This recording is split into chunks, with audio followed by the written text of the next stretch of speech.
안녕하세요. 개발하는 정대입니다. 코틀린 팁 오브 더 데이 코틀린 기초문법 24일차 진행 중인데요. 이번 시간에는 코틀린에서 데이터 클래스에 대해서 한번 알아보는 시간입니다. 일반 클래스랑 데이터 클래스는 좀 달라요. 그래서 요거 차이부터 한번 보면 좋을 것 같습니다. 이런 클래스가 있다라고 볼게요. 뭐가 좋을까요? 썸 클래스라고 하나 만들겠습니다. 그리고 얘네들이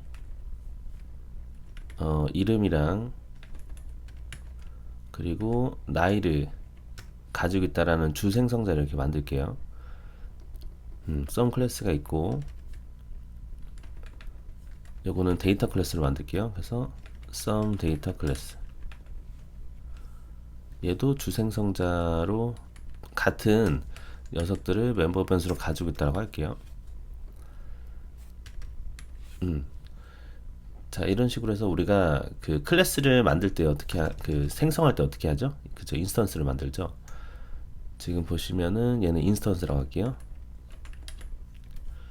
자, 홍길동이라는 녀석이죠. 그리고 또 하나 만들었어요. 근데 값은 그 안에 있는 내용물은 동일한데 제가 이름을 바꿨죠. 그리고 저희는 알죠. 우리가 일반적으로 클래스는 생성을 하게 되면 다른 존재란 말이에요. 그렇죠.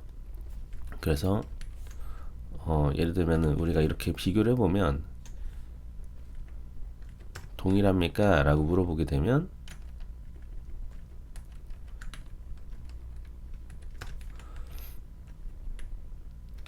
뭐 알셈 대충 이렇게 해볼게요. 그러면은 불련이 false가 나오겠죠. 맞죠?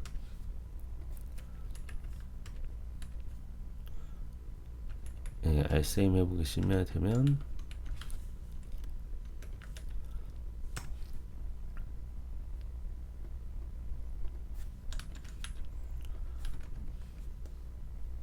돌려볼게요. 왜냐면은 우리가 이 내용물은 같다고 하더라도 이 녀석 자체에 대한 그 별도의 녀석이 생성이 된 거잖아요. 맞죠? 원래 클래스는 그렇죠? 그렇기 때문에 다른 존재란 말이에요. 그래서 내용물이 같다라고 하더라도 얘랑 얘는 달라요. 예. 그래서 같지 않다가 false가 뜬 거예요. 그래서 좀 더 들여다보면 되면 자, 인스턴스 1에 저기 해시 코드를 한번 뜯어볼게요. 그러면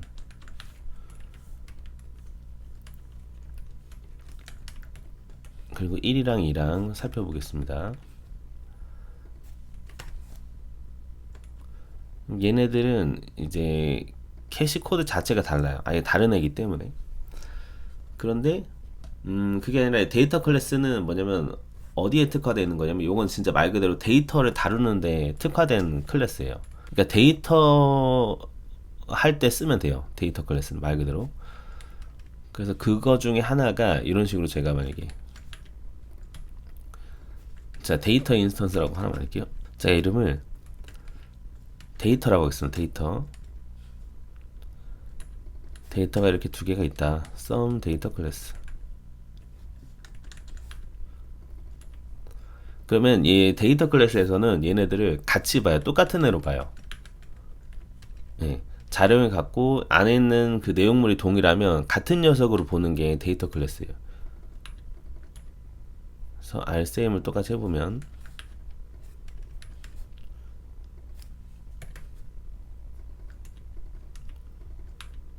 얘네들이 똑같냐 이렇게 체크해 볼게요. 그리고 각각의 녀석들의 그 해시 코드도 한번 써보겠습니다. 자 돌려보게 되면 해시 코드가 동일한 거예요. 그러면서 얘네들이 true로 찍히게 되는 겁니다. 그래서 데이터 클래스는 예, 이런 특성이 있어요. 그리고 제가 디스트럭팅이라고 썼는데 이게 뭐냐면 이제 그 클래스에서는 지원 안 하는 기능인데 제가 이거는 데이터 클래스에서만 지원하거든요. 요런 거예요. 제가 지금 홍길동 밑에다 만들게요. 자, 데이터 3번이 이렇게 생겼어요. 제가 빡코딩이고 나이가 지금 30이라고 볼게요. 그러면은 데이터 03을 안에 있는 알맹이들 즉 요소들을 우리가 가져올 수가 있어요. 이런 식으로 가져와서 다 변수에 담아줄 수가 있습니다. 요건 이제 다른 언어에서도 많이 보이는 거죠. 근데 요거는 데이터 클래스에서만 지원해요. 요렇게. 그러면은 안에 있는 요소가 지금 name이랑 age잖아요. 그러니까 얘네들이 지금 변수로 담긴 거예요. 이렇게. 그래서 사용할 수가 있다. 이렇게 되면은 그렇죠. 이런 것들을 좀 지원을 해요. 약간 데이터를 다룰 때 편리할 만한 것들을 지원한다라고 해야 될까요? 이렇게 다시 돌려보면 이렇게 뽑아진다 이 말이죠. 그쵸? 이런 것도 되고, 그리고 이 데이터 클래스이기 때문에 데이터 클래스 안에 있는 그 요소들이 여러 개 있을 수 있잖아요. 제가 예를 들면은 하나를 더 만들어 볼게요. 하나는 젠더 말고 에이지, 그리고 닉네임. 닉네임이 만약에 닉네임이 없다라고 일단 만들어 볼게요.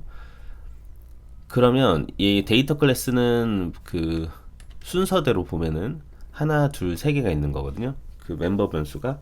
그럼 멤버 변수를 하나씩 가져와 줄 수가 있어요. 그러니까 데이터 3에 지금 보면 컴포넌트라고 해서 하나씩 가져올 수 있어요. 이거는 그 순서대로 가져온다라고 보시면 돼요. 이렇게 데이터 컴포넌트. 자, 요거는 하나, 둘, 세 개인 거예요. 그러면 세 번째가 닉네임에 대한 부분이겠죠. 네, 그렇게 보면 됩니다. 지금 없음이라고 뜨잖아요, 그렇죠? 네, 기본값이기 때문에 저게 떴던 거고. 그래서 한번 찍어보면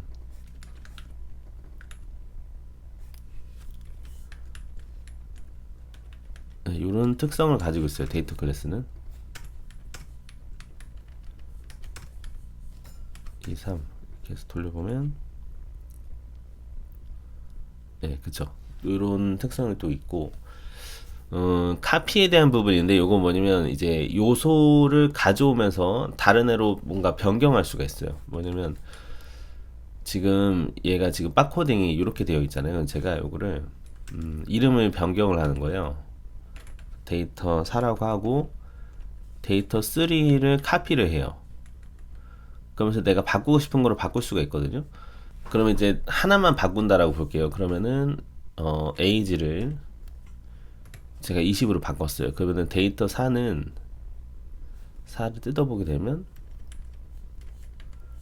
이렇게 되겠죠.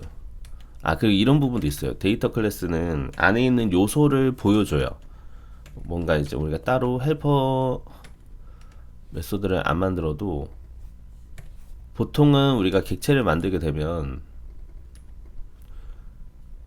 제가 이거 찍어볼게요. 인스턴스 1을 찍어보게 되면 원래는 그 레퍼런스가 그냥 나오거든요. 보시면은 네, 근데 얘는 그렇지 않다. 얘는 그 알맹이 데이터가 나오게 됩니다. 보여드릴게요. 돌려보면 자, 인스턴스 1에 대해서는 그 레퍼런스가 나오잖아요. 주소값 하면서 네, 주소가 나오는 대신에 지금 데이터 클래스 같은 경우는 4번이 어떻게 알맹이가 생겼는지 이런 요소들을 보여줘요. 지금 얘를 우리가 바로 프린트를 했을 때 이렇게 됐던 거죠. 그런데 저기 뭐 어디입니까? 인스턴스 같은 경우는 그냥 레퍼런스가 찍히게 됩니다. 그래서 그러면 도대체 데이터 클래스 언제 쓰느냐? 말 그대로 데이터를 핸들링 하실 때 쓰시면 되고요. 그리고 뭐 어떤 것들이 있을까요? 데이터 클래스도 마찬가지 우리가 생속도 할 수가 있어요. 예를 들면은 이렇게 some open 클래스가 있다고 봤을 때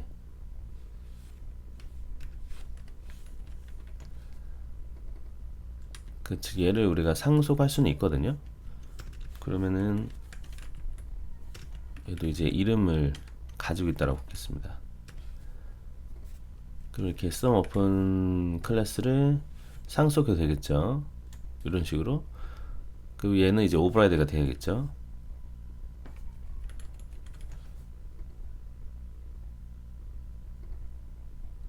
그럼 얘도 오픈을 만들고 뭐 이렇게도 상속이 가능하긴 한데 이 데이터 클래스 자체가 오픈이 될 수는 없어요. 아니면 추상 클래스가 되거나 그런 건 안 되고 얘는 뭔가 이렇게 상속을 받거나 아니면 다른 인터페이스를 만들어 가지고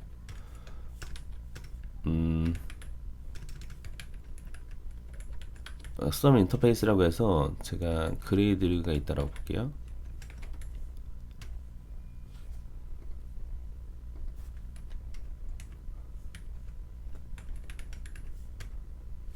이렇게 해서 또 해도 되거든요. 그러면 요거는 동일해요. 이렇게 하게 되면 그레이드 부분을 이제 넣어주면 되죠. 또 동일하게 이렇게도 사용을 할 수가 있어요. 근데 이제 이 데이터 클래스 자체가 뭔가 오픈이 되거나 그러지는 못해요. 예. 나중에 배우는 실드나 이너 같은 것도 배울 텐데 그런 것도 안 돼요. 안 되고 얘는 데이터 다룰 때 쓰시면 돼요. 한마디로 그런 점이 좀 있습니다. 일단 기본값을 제가 넣어놓을게요. 오버라이드 한 거는. 그리고 일단 이렇게 보면 될 것 같아요. 그래서 데이터 클래스를 언제 사용했냐 보면은 보통 우리가 API 호출하고 나서 데이터 응답을 받았을 때 인터넷에서 네트워크를 통해서 뭔가 서버에 요청을 하고 그 정보를 받았을 때 받을 때 쓰거나 아니면 진짜 말 그대로 데이터만 다룰 때 쓰시면 돼요. 그 나머지에는 그냥 클래스를 쓰시는 게 좋겠죠. 예, 그래서 한번 데이터 클래스 예시를 좀 더 볼게요.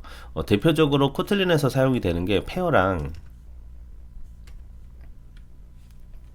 페어를 한번 만들어 볼게요. 예, 페어 같은 녀석도 데이터로 되어 있어요. 그래서 데이터 클래스죠. 얘네들도 페어도 데이터 클래스로 되어 있고 그리고 트리플 같은 애들 있죠. 이건 아마 앞전 시간에 했었던 것 같은데요. 좀 앞쪽에 했었던 것 같아요. 트리플이랑 페어랑 비슷한데 이거는 세 개를 받는 거죠. 헬로 월드 대충 이렇게 써볼게요. 얘도 데이터 클래스인 거예요. 이렇게 되신다고 보면 될 것 같아요. 이렇게 되어 있다고 보시면 됩니다. 자, 이 아웃이랑 이런 거는 나중에 다룰 거예요. 제네릭 할 때 들어갈 거예요. 그렇게 보시면 되고, 이제 소스 코드를 보면서 한번 데이터 클래스가 어떻게 쓰였는지 이제 살펴보면 될 것 같습니다. 자, 어썸에서 한번 볼게요. 아무데나 들어가서. 이제 보통은 이 데이터 클래스는 데이터베이스, 이건 추상이죠. 추상이라서 아니고 좀 찾아볼게요. 어디 있을까요? 모델 이런 데 있겠죠. 모델. 이런 거 다 데이터 클래스인 거예요. 엔티티라고 해서 요거는 그 로컬 DB 쓸 때 쓰는 거예요. 룸이라고. 지금 보시면은 이런 애들 데이터만 다루는 애들이 저희 다 이렇게 데이터 클래스다. 이렇게 좀 이해하시면 돼요. 이런 건 어노테이션이라고 하는데 요것도 나중에 다룰 거예요. 그리고 지금 이렇게 데이터를 다루는 것들은 웬만하면 다 이렇게 데이터 클래스를 사용합니다. 그리고 이 데이터 클래스 안에서도 나머지 다 동일하게 쓸 수 있어요. 뭐 컴패니언 오브젝트라든지 컨스트럭터도 지금 있죠. 이 생성자 부분 다 동일하게 적용이 돼요. 그러면 이렇게 우리가 생성을 할 수 있겠지만 우리가 추가 생성자를 만들 수도 있겠죠. 그럼 컨스트럭터를 만들어서 근데 지금 주 생성자가 위에 있으니까 저희가 뭔가를 써주긴 해야 되는 거예요. this 이렇게 들어가게 되는 거죠. 그 다음에 그러면은 그러면 우리가 그냥 컨스트럭터를 호출하게 되면 얘가 나오게 되겠죠. 그 말은 그냥 호출했을 때가 되겠죠. 네. 이렇게 하게 되면 우리 컨스트럭터가 호출이 되면서 들어가게 되는 거예요. 한마디로.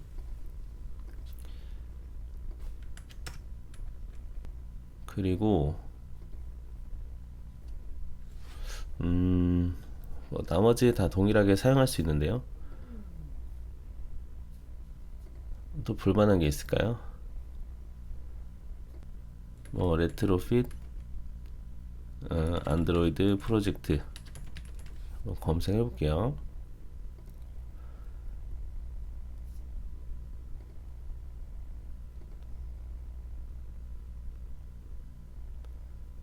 자, 메인에 데이터. 자, 여기서 말하는 모델은 전부 다 웬만하면 다 데이터 클래스인 거예요. 지금 데이터죠. 데이터로 되어져 있고 그러면 리포지토리라는 곳에서 저장소 쪽에서 가져와서 가겠죠. 그럼 API 헬퍼라는 애를 찾아보면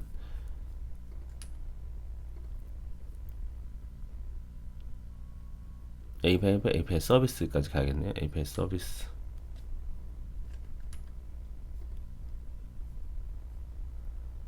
자, 지금 이제 데이터 클래스를 반환하는 구조가 되는 거예요.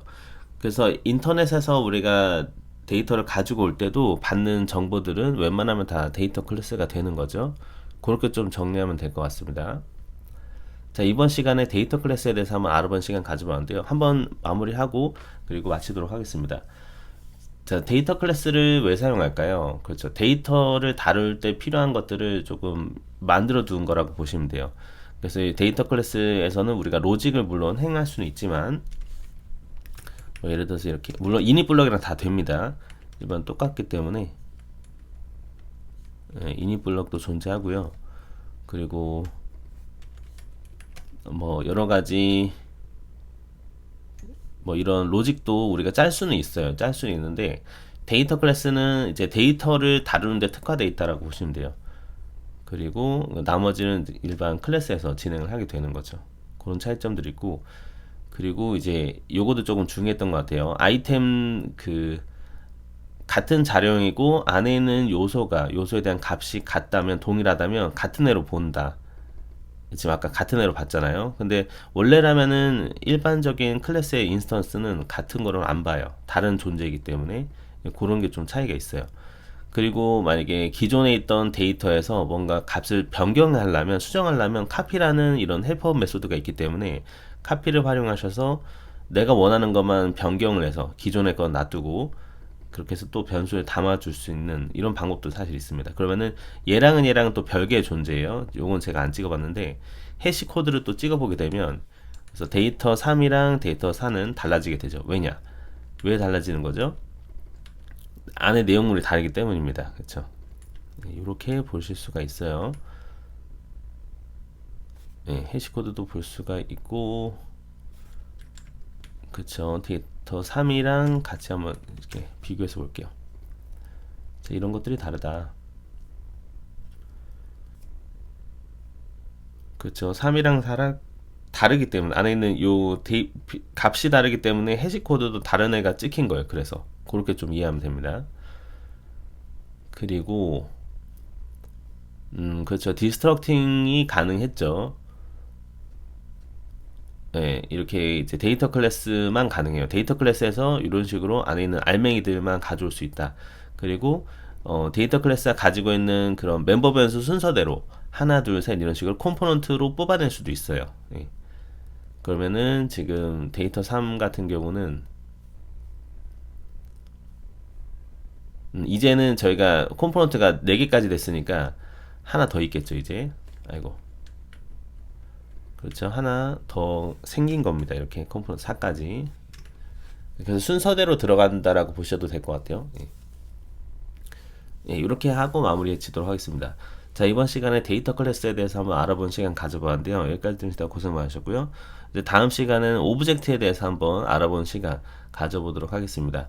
자, 그러면 오늘도 빠코딩 하시고 다음 시간에 또 뵙도록 하겠습니다. 감사합니다.